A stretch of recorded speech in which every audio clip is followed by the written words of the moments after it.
ഒരു കഥ പറയട്ടെ. ഒരു ഗ്രാമത്തിലെ കുറേ പാൽ വിൽപ്പനക്കാരുണ്ടായിരുന്നു. അവർ എല്ലാ ദിവസവും രാവിലെ പാലുമായി നഗരത്തിലേക്ക് പോകും.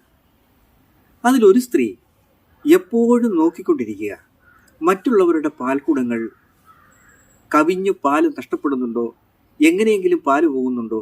പാല് പോകുന്ന ആളുകളെ കളിയാക്കിക്കൊണ്ട് അവർ മറ്റുള്ളവരോട് സംസാരിക്കും.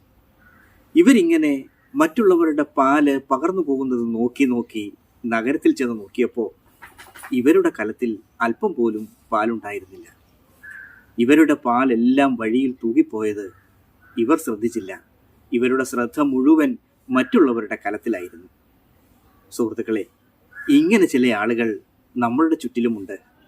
നമ്മളുടെ ബന്ധുക്കളായി, അയൽക്കാരായി, നമ്മുടെ സുഹൃത്തുക്കളായി ഒട്ടേറെ ആളുകൾ ഇങ്ങനെയുണ്ട്. അവർക്ക് അവരുടെ കാര്യങ്ങൾ നോക്കാനല്ല സമയം. മറ്റുള്ളവരുടെ കുറവുകളും കുറ്റങ്ങളും നോക്കി അവരിങ്ങനെ സമയം കഴിക്കും. ഫലം എന്താണെന്നറിയാമോ? അവരുടെ ജീവിതത്തിൽ ഒട്ടേറെ നഷ്ടങ്ങൾ ഉണ്ടാവും. സ്വന്തം ജാഗ്രത കുറവ് കൊണ്ട് മറ്റുള്ളവരുടെ ഇടയിൽ സംഭവിക്കുന്ന ഈ ജാഗ്രത കുറവ് നമ്മളുടെ വലിയ പിഴവാണ്. ആദ്യം നമ്മൾ തിരുത്തേണ്ടത് നമ്മളുടെ കുറവുകളും നമ്മളുടെ പിഴവുകളുമാണ്. മറ്റുള്ളവരുടെ പിഴവുകളൊക്കെ അവർ നോക്കിക്കോളും.